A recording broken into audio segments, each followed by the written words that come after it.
Ռուսաստանում 12 տարվա ազատազրկման է դատապարտվել Հայաստանի քաղաքացի Արմեն Բալյանը, որը մասնակցել էր ռուս-ուկրաինական պատերազմին Ուկրաինայի կողմից։ Նա ձերբակալվել էր անցյալ տարի Մոսկվայի Դոմոդեդովո օդանավակայանում Ռուսաստան մուտք գործելիս։ Մինչև այդ Բալյանի հանդեպ հետախուզում էր հայտարարվել։ Նա մեղադրվում էր վարձկան լինելու մեջ։ Դատավարության ընթացքում նա խոստովանել է, որ մասնակցել է ռուսական զորքերի դեմ մարտերին, տեղեկացրել, որ մի քանի անգամ վիրավորվելուց հետո լքել է մարտի դաշտը։ Դատարանը բռնագանձել է ավելի քան 2.3 միլիոն ռուբլի, որն ըստ մեղադրանքի նա վաստակել էր որպես վարձկան։ Ռուսաստանի իրավապահների թիրախում էր նաև մեկ այլ հայրենակից՝ Վրաստանի քաղաքացի Գեորգի Կինոյանը։ Սեպտեմբերի 3-ին Կինոյանը, որը նույնպես մասնակցել էր ռուս-ուկրաինական հակամարտությանը, ձերբակալվել էր Հայաստանի սահմանին Դաշնության հայտարարած միջազգային հետախուզման հիմքով։ Ձերբակալությունը լայն արձագանք գտավ Վրաստանում։ Բազմաթիվ հասարակական գործիչներ, այդ թվում ռազմական լրագրող Գեորգի Ծերոձեն, սկսեցին հանրային արշավ կոչ անելով Հայաստանի իշխանություններին չարտահանձնել Կինոյանին։ Մենք կոչ ենք անում Հայաստանի Հանրապետության իշխանություններին տեղի չտալ այդ անարդարության առաջ։ Գեորգիի արտահանձնումը կլինի անմարդկային քայլ ինչպես Հայաստանի, այնպես էլ Վրաստանի համար։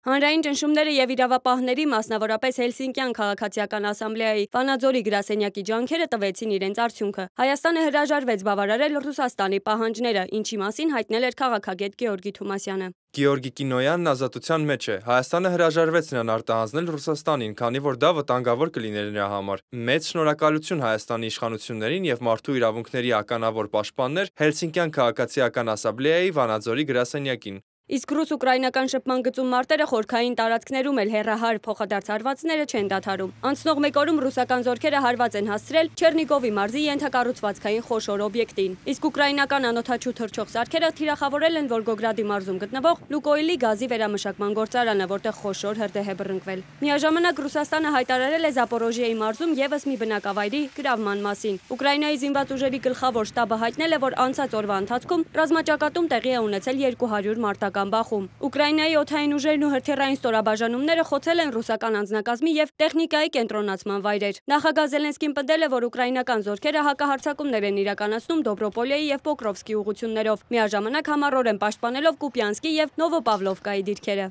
Մոնիկա Հայրոյան, Reopen Media։